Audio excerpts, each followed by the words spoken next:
The Red Princelings of Communist China are a privileged class but not an ironclad group. The grudges of the previous generation have complicated their relations with one another.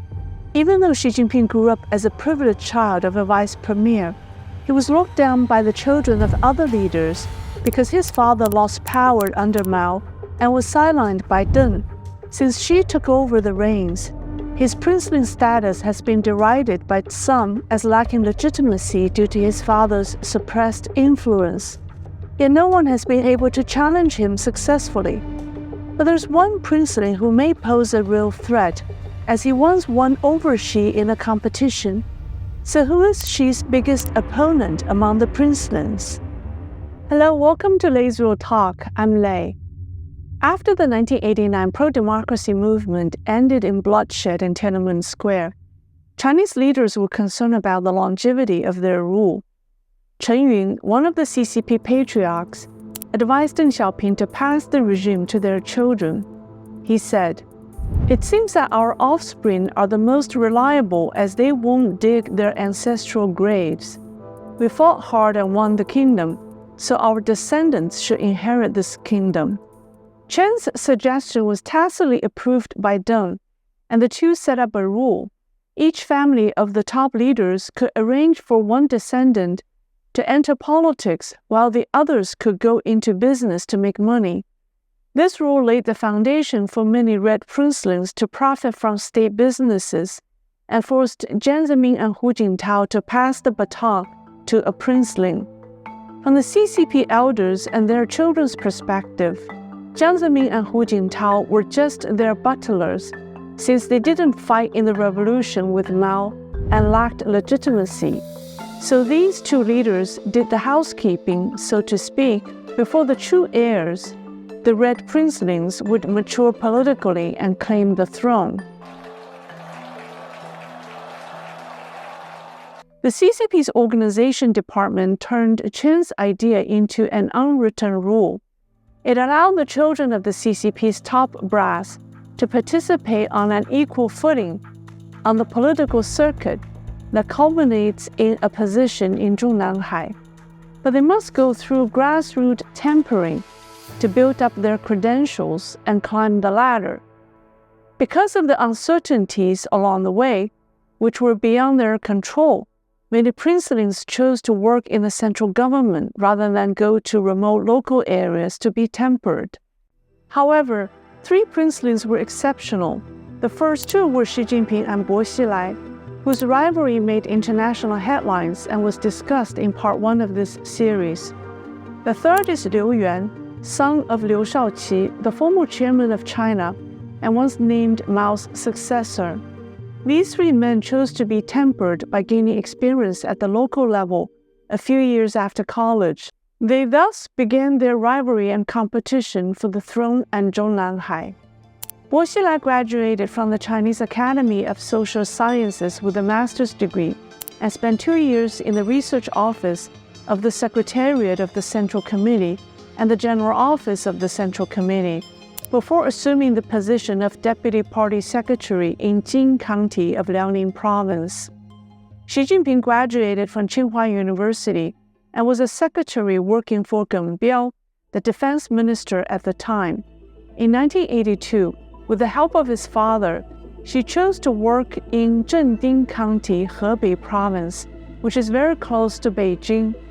She had hoped to become the party secretary of the county. However, the Hebei provincial party leader, Gao Yang, resented princelings with no experiences being parachuted in. Consequently, like Bo Xilai, Xi Jinping started his political career as a county deputy party secretary. Liu Yuan, however, started his career at a much lower level. Unlike Xi and Bo, Liu's father had been tortured to death by Mao during the Cultural Revolution. After graduating from Beijing Normal College, he worked as a deputy director in a camp commune in a county in Henan Province. Of the three rivals, Liu rose through the ranks the fastest. In just 6 years, he was promoted to vice governor of Henan Province in 1988 and was the youngest vice governor in China. It took Xi Jinping another 11 years to become the vice governor of Fujian. At the time, Liu appeared to be the most promising princeling who will one day become China's top leader. However, 4 years later, Liu switched his career track. In 1992, he joined the military and became the second political commissar of the Armed Police Forces Hydropower Command Department, with the rank of a major general. In 2010, Hu Jintao promoted him to be the commissar of the PLA's General Logistics Department, with the rank of general. Liu's sudden switch to a military career surprised many people, as it meant the end of his political career. As a military officer, he would never have a chance to become the party leader. Many speculated why the political career of this rising princeling ended so soon. People came up with two reasons. One was his father, Liu Shaoqi, who was tortured to death by Mao during the Cultural Revolution. The other was that Liu was one of the few princelings who opposed the use of military force against the students in the 1989 pro-democracy movement.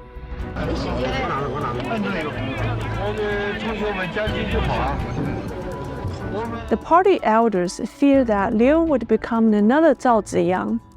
Former CCP leader Zhao Ziyang was sacked for his support and sympathy of the student movement. Zhao's father was also killed by the CCP during the early revolution. The party elders feared that Liu Yuan would follow in Zhao Ziyang's footsteps and advocate political reforms.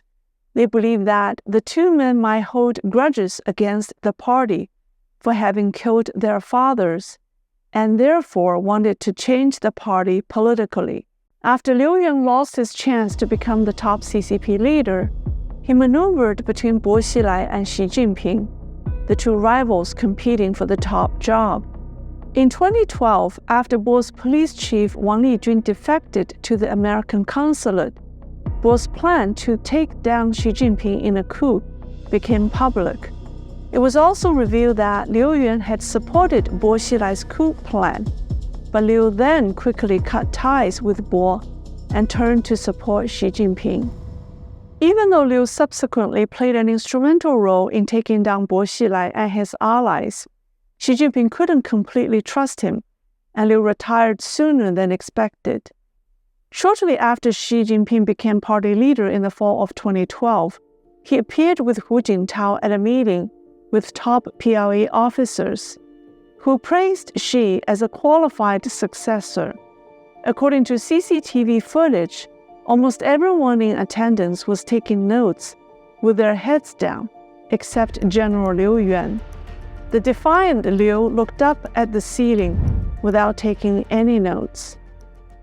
After Hu Jintao was escorted out of the 20th Party Congress last fall, and after the suspicious death of Li Keqiang, things between Xi and the princelings have gotten uglier recently.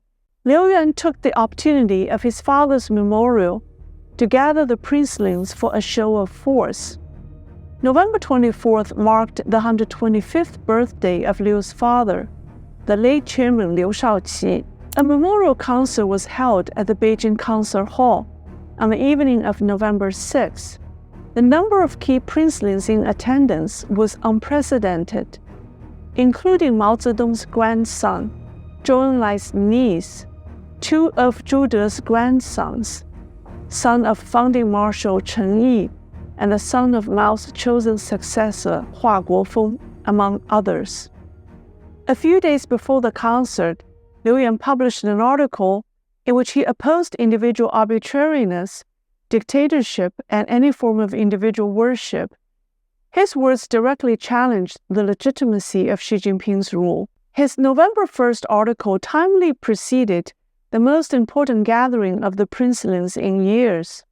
The princelings with the highest status, the descendants of CCP's three founding fathers, Mao Zedong, Zhou Enlai, and Zhu De, all showed up to support Liu's event, commemorating his father.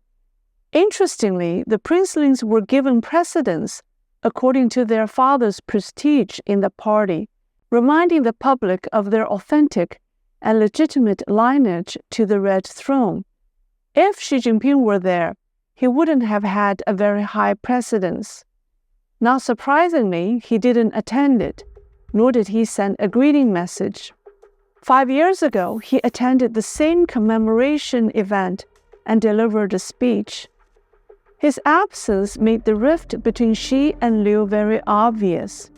Liu Yuan and other anti-Xi forces took advantage of his father's memorial event to rally the top leadership and call for a change. CCP elders have long worried about whether their offspring can hold power indefinitely. Chen Yun, the man who advised Deng Xiaoping to let their children rule China, once gave this advice about the communist regime's political longevity. If we want the communist regime to be passed on from generation to generation, we must not let the lower classes live in affluence.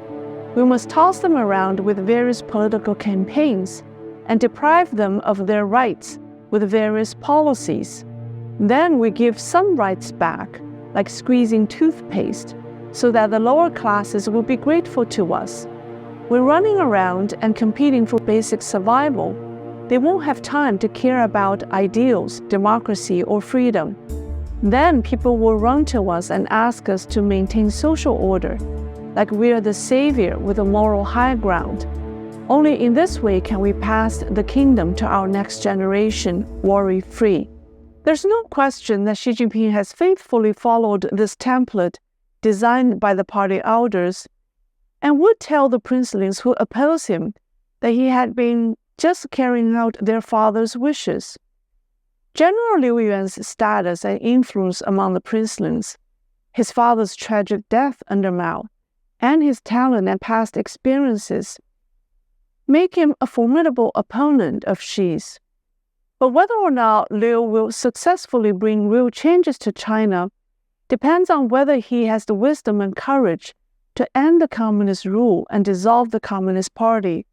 If not, he won't have the genuine support from the masses, and he will just become the next Xi Jinping. I hope he's wise enough not to become a Liu Jinping. Here's part 1 of this series and a live stream discussion on Xi Jinping's psychoanalysis. That's all for today. Thank you. See you next time.